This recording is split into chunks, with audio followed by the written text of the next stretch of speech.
नमस्कार, मैं देवनाथ पांडे। एक दौर था जब मुख्तार अंसारी का काफिला निकलता था तो बाहुबली भैया के नारे लगते थे। एक लाइन से 20 से 30 एसयूवी गुजरती थी। सारी गाड़ियों का नंबर 786 पर खत्म होता था। पूरे जिले में किसी की मजाल जो उसके कारवां के बीच आ जाए। काफिले में भारी ट्रैफिक के बीच भी सिग्नल ग्रीन ही रहता था। सिग्नल की भी हिम्मत नहीं थी कि मुख्तार अंसारी को 2 मिनट के लिए रोक सके। आपको यकीन ना हो तो आप उन इलाकों में जाइए और पान या चाय की दुकान पर बैठे पुराने चच्चा लोग आपको बता देंगे, मुख्तार अंसारी जब चलता था तो बॉडीगार्ड और अपने गैंग के बीच सबसे लंबा दिखता था। लेकिन आज वक्त बदल चुका है। अब माफिया मुख्तार अंसारी यूपी की जेल में पहुंच चुका है। मुख्तार अंसारी भी इस बात को भली भांति जानता है कि बांदा जेल में उसकी डगर इतनी आसान नहीं होगी, क्योंकि योगी सरकार उसके हर अपराध का हिसाब लेने वाली है।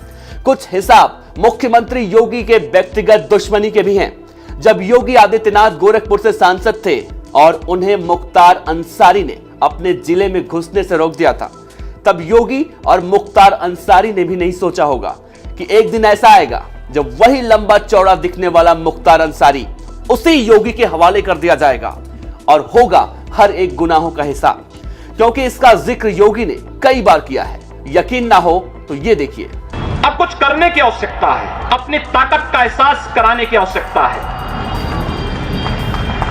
कौन मौलाना हैदराबाद से बोलता है, कौन कहां से बोलता है, इसमें बहुत चिंता मत करिए, क्योंकि बकरे की अम्मा कब तक खैर मनाएगी आप देखते रहिए। बस बहुत दिन चलेगा नहीं ये। उन सबको मालूम है कि आने वाला समय और आने वाला दिशा क्या होने जा रही है। घटना 2005 की है। उस समय मऊ में दंगे हुए थे। उस समय मुख्तार अंसारी खुली गाड़ी में दंगे वाली जगहों पर घूम रहा था। उस पर दंगे भड़काने का आरोप था। उस समय योगी आदित्यनाथ गोरखपुर से सांसद हुआ करते थे। 2006 में योगी आदित्यनाथ ने मुख्तार अंसारी को चुनौती दी थी और कहा था कि वो मऊ दंगे के पीड़ितों को इंसाफ दिला के रहेंगे। वो अपना लाव लश्कर लेकर मऊ के लिए निकलते हैं। लेकिन तब ना तो यूपी में बीजेपी की सरकार थी और ना ही कोई पैठ, तो योगी आदित्यनाथ को दोहरी घाट में रोक दिया जाता है। 2008 में योगी आदित्यनाथ ने फिर मुख्तार अंसारी को ललकारा। मऊ दंगों के 3 साल बाद यानी 2008 में योगी आदित्यनाथ ने मुख्तार अंसारी को फिर से ललकारा।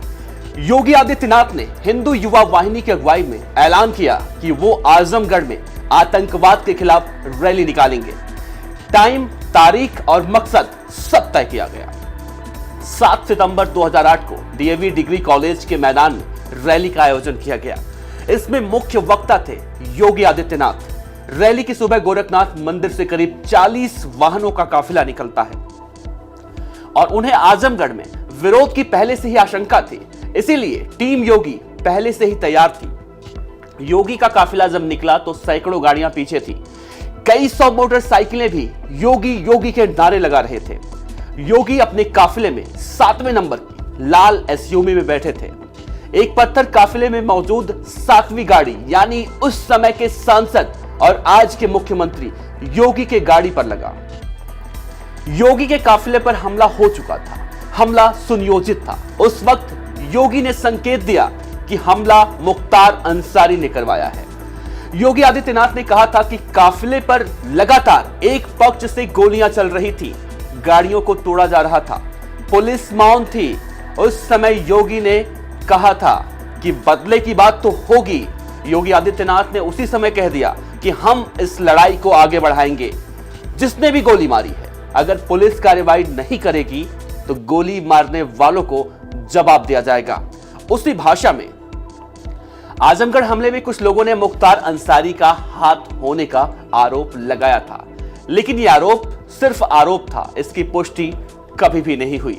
लेकिन आज 16 साल बाद वही मुख्तार अंसारी उसी योगी आदित्यनाथ के अंडर आ चुका है। अब उसके हर गुनाहों का हिसाब होगा। जिस तरह से बांदा जेल में पंजाब से लाकर मुख्तार अंसारी को शिफ्ट किया गया है, योगी आदित्यनाथ का यह बयान आप एक बार फिर से सुनिए। अब कुछ करने की आवश्यकता है, अपनी ताकत का एहसास कराने की आवश्यकता है। कौन मौलाना हैदराबाद से बोलता है, कौन कहां से बोलता है, इसमें बहुत चिंता मत करिए, क्योंकि बकरे की अम्मा कब तक खैर मनाएगी आप देखते रहिए बस। बहुत दिन चलेगा नहीं ये। उन सबको मालूम है कि आने वाला समय और आने वाला दिशा क्या होने जा रही है। ये मुख्तार अंसारी के लिए बांदा जेल का बैरक नंबर 16 क्या इतना आसान होगा?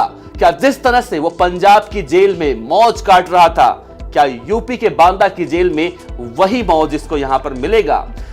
जिस तरह से इस वीडियो को देखिए, योगी आदित्यनाथ के काफिले पर हमला करवाया गया था 16 साल पहले, तो क्या योगी आदित्यनाथ अब उसका हिसाब गिन गिन कर नहीं लेंगे?